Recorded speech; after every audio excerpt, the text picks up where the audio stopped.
कि खान साहब का नाम भी पूरे देशव्यापी हो गया जी। उनको पॉलिटिकल भी अप्रोच काफ़ी अच्छा है जी। सभी तबके के लोगों से उनका अप्रोच है जी। तो कभी कभी पावर और धन बल का इस्तेमाल करके भी किसी व्यक्ति को जेल भेजना बिहार में तो फिर भी खूब चलता ही है। अगर गोली चलाने का आरोप है जी। तो 10 राउंड गोली यदि चलता है तो पुलिस क्या करती है, या तो किसी व्यक्ति को गोली लगा तो पता चलता है, या नहीं तो वहाँ खोखा बरामद करती है जी, साक्ष्य के तौर पर, जिसे तो अभी तक पुलिस ये आके स्पष्ट की है कि गोली चलने की बात को उन्होंने अभी प्रथम दृष्टया खारिज किया। तो आपको क्या लगता है रोशन आंसर के ऊपर जो एफआईआर हुआ तो क्या वो जेल जाएंगे? जेल जाएंगे, चूंकि इसमें जो कॉग्निजेबल ऑफेंस है, गिरफ्तारी के बाद पुलिस नहीं छोड़ती है, तो कोर्ट से बेल लेना होगा और कोर्ट से बेल लेने में इनको सामान्यतः जिस नेचर का अपराध है 10 से 15 दिन भी लग सकता है। खान जी के यहाँ पढ़ता है, वो खान जी को कहते हैं कि वो उनके सपोर्ट में है, जो रोशन जी के पास पढ़ता है रोशन जी के सपोर्ट तो में। दोनों के अपने अपने समर्थक हैं, अपने अपने ये है, तो तनावपूर्ण स्थिति ओवरऑल है वहाँ, इसमें कहीं कहने के द्वारा ही नहीं। पटना में दो शिक्षकों के बीच का विवाद जो है पूरे बिहार में गरमाया हुआ है। बीती रात खान सर के कोचिंग के ऊपर जो है जानलेवा हमला होती है, तोड़फोड़ होता है, गोलियां भी चलाई जाती है, जो खुद खान सर सामने आकर कहते हैं कि उन्होंने खुद अपनी कानों से 10 राउंड गोलियों की आवाज सुनी हुई है। और यह आरोप जो है उनके बगल के कोचिंग सेंटर ज्ञान बिंदु वाले रोशन आनंद सर के ऊपर लगती है। पूरा मामला क्या है वो हम जानेंगे। और अभी रोशन सर की गिरफ्तारी हो चुकी है, क्या वो जेल जाएंगे या खान सर भी जेल जा सकते हैं, कौन जेल जाएगा, वो सारा मामला जो हम जानेंगे। और क्या धारा लगा हुआ है रोशन सर के ऊपर वो भी हम जानेंगे। इस वीडियो को पूरा जरूर देखिएगा। अगर आप छात्र हैं तो इस वीडियो को शेयर जरूर कीजिएगा। इंडियन टाइम्स न्यूज पर शिवनंदन भारती जी आपका स्वागत है। बहुत बहुत शुक्रिया। इस मामले को आप कैसे देखते हैं, जो दो शिक्षकों के बीच में जो है बवाल मचा हुआ है, गोली चलाने का आरोप लग रहा है, तोड़फोड़ का आरोप लग रहा है खान सर के द्वारा रोशन आनंद सर पर। देखिए, ऐसा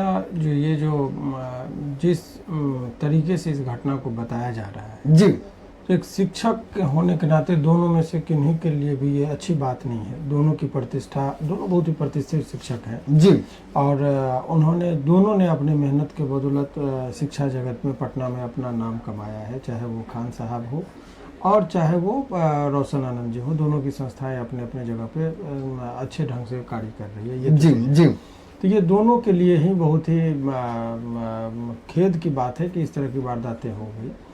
अब रही बात जो धारा लगा है, अभी इसीलिए मैं बहुत ही संयमी तरीके से बात इसलिए कर रहा हूँ कि आरोप जब एफआईआर होता है तो आरोप लगाया जाता है, उसके बाद पुलिस एक एक बिंदु को जोड़ती है, जांचती है और तब जाके एक ठोस निर्णय पर पहुंचती है। मतलब कहीं ना कहीं खान सर के द्वारा जो है रोशन आनंद सर के ऊपर एफआईआर कर दिया जा चुका है। अब उसी पर मैं बात, एफआईआर हुआ है। एफआईआर में जो सबसे बड़े धारा लगाया गया है वो 109 है। 109 जो है वो बीएनएस का नया धारा है, पुराना 307 था, जिसका मतलब होता है कि जिसको अटेम्प्ट टू मर्डर कहते हैं, जानलेवा हमला, या फिर आप बोलचाल की भाषा में लोग कह देता है हाफ मर्डर जी। तो वो इस टाइप का धारा लगाया गया है इनके ऊपर। अब सवाल ये है कि इसमें बहुत सारे लोगों का कहना है कि रोशन जी जो है वो कब तक छूटेंगे, जेल जाएंगे। हाँ, तो उसमें आपको सही बात है, क्योंकि ज्ञान बिंदु में बहुत सारे छात्र पढ़ते हैं, उनको भी रोशन आनंद सर से लगाव है, तो छात्रों को भी जानना जरूरी है। दोनों तरफ अभी तनाव का माहौल है जी।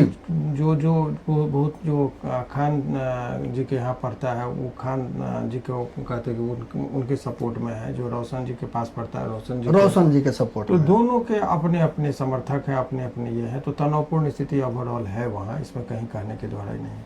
अब जहाँ तक रहा कि देखिए, जब गिरफ्तार हो जाता है कोई भी व्यक्ति तो अब इसमें बेल के टाइम में 3-4 चीज़ें देखना होता है। सबसे पहले कि स्पेसिफिक एलिगेशन है कि जनरल है, तो स्पेसिफिक की कोई, इसमें एफआईआर में ये लिखा रहता है कि रोशन आनंद अपने हाथ में लिए पिस्टल से गोली चलाया, तो उसको स्पेसिफिक कहते हैं जी। लेकिन ये साजिशकर्ता के तौर पर नाम आया है तो वो जनरल एंड स्पेसिफिक माना, और जनरल एंड ओमनिबस है। दूसरी बात ये देखा जाएगा कि जो घायल व्यक्ति है उसको गोली लगी है या चोट लगना, ईंटा पत्थर से चोट लगा, तो लिखाया जाएगा कि इंजरी तो है हार्ड एंड ब्लड सब्सटेंस, तो वो एक होता है। अगर गोली चलाने का आरोप है जी, तो 10 राउंड गोली यदि चलता है तो पुलिस क्या करती है, या तो किसी व्यक्ति को गोली लगा तो पता चलता है, या नहीं तो वहाँ खोखा बरामद करती है जी, साक्ष्य के तौर पर, जिसे ये तो अभी तक पुलिस ये आके स्पष्ट की है कि गोली चलने की बात को उन्होंने अभी प्रथम दृष्टया खारिज किया है, तो जो मीडिया की खबरों के मुताबिक। जी जी जी। तो ओवरऑल ये तो केस की टेक्निकलिटीज है। तो रही बात छूटने का, तो चूंकि स्पेसिफिक एलिगेशन नहीं है, जनरल एंड ओमनिबस है, अगर 161 के बयान में बहुत ज्यादा कुछ इनके खिलाफ। तो आपको क्या लगता है रोशन आंसर के ऊपर जो एफआईआर हुआ तो क्या वो जेल जाएंगे? जेल जाएंगे, चूंकि इसमें जो कॉग्निजेबल ऑफेंस है, गिरफ्तारी के बाद पुलिस नहीं छोड़ती है, तो कोर्ट से बेल लेना होगा, और कोर्ट से बेल लेने में इनको सामान्यतः जिस सिग्नेचर का अपराध है 10 से 15 दिन भी लग सकता है। कभी कभी डायरी मांग दिया, फिर इंजरी रिपोर्ट आने में टाइम लगा, तो थोड़ा वक्त लग भी जाता है। लेकिन और अगर रिमांड रिफ्यूज कर दिया, हाँ, अगर रिमांड रिफ्यूज हो गया तो हो सकता है कल भी छूट जाए। तो ये परिस्थिति पर निर्भर करता है कि कब इनको, किस दिन इनको छोड़ा जाएगा, वो निर्भर करता है कि इनके ऊपर एलिगेशन क्या है, इनके खिलाफ सबूत क्या आते हैं, उस पर निर्भर करता है। मतलब कहीं ना कहीं रोशन आनंद सर जो है 5 से 10-15 दिन जो है वो जेल में रहने वाले हैं। अभी थोड़ा सा उनके लिए मुसीबत होने वाला है। तो बेल का भी चांस है इसमें? बेल तो मिलेगा ही, बेल मिलने में कोई ये नहीं है, बहुत बड़ा अपराध का आरोप नहीं है जी। बेल तो मिल जाएगा, लेकिन थोड़ा बेल मिलने में जो विहित प्रक्रिया होता है उसका पालन जी। ऐसा देखा जाए वहाँ के लोग और बहुत सारे लोगों का कहना भी है कि एक पोस्टर लगाने से लेकर जो है ये वार शुरू हुआ था, और उसके बाद जो है गोलियां चलने की बात कही जा रही है, तोड़फोड़ की बात कही जा रही है। आप इस घटना को किस नजर से देखते हैं? देखिए, हम तो मैंने मेरा व्यक्तिगत देखिए दोनों से अच्छे संबंध रहे हैं जी। तो मैं ये कह रहा हूँ कि देखिए दोनों अपने अपने, हर आदमी को अपना कॉम्पिटिटर है। अगर मान लीजिए न्यूज चैनल है, आज तक है तो एबीवीपी है जी। अगर आप इसको देखेंगे, वो राजनीति पार्टी है तो बीजेपी है तो कांग्रेस है। मीडिया में ही आप लोग का भी चैनल है तो बहुत सारे चैनल, हम वकील हैं तो हाई कोर्ट में भी 26,000 वकील हैं। तो व्यक्तिगत दुश्मनी से आप किसी को नीचे नहीं कर सकते हैं। अगर कोई आदमी राइज कर रहा है तो आप अपना उससे बेहतर एफर्ट करके उससे बेहतर नाम कमाया जा सकता है। तो सकारात्मक वे में चलना चाहिए, किसी को गिराकर, किसी पर हमला कर या केस मुकदमा में फंसकर थोड़ा सा ये दिक्कत होता है। लेकिन सच्चाई क्या है, हकीकत क्या है, तो देखना होगा। लेकिन जो आरोप लगे हैं उसमें फिलहाल अभी देखिए एक चीज़ तो है कि खान साहब का नाम भी पूरे देशव्यापी हो गया जी। उनको पॉलिटिकल भी अप्रोच काफ़ी अच्छा है जी। सभी तबके के लोगों से उनका अप्रोच है जी। तो कभी कभी पावर और धन बल का इस्तेमाल करके भी किसी व्यक्ति को जेल भेजना बिहार में तो फिर भी खूब चलता ही है। तो आनन फानन में जो गिरफ्तारी हुई है तो उसमें कहीं ना कहीं पावर और शक्ति का भी उपयोग किया गया है, ऐसा देखने से प्रतीत होता है। क्या लग रहा है जो मामला भी चल रहा है जिसमें खान सर के द्वारा आरोप भी लगाया गया है, इस मामले में खान सर के द्वारा क्या क्या कार्रवाई हो सकती है?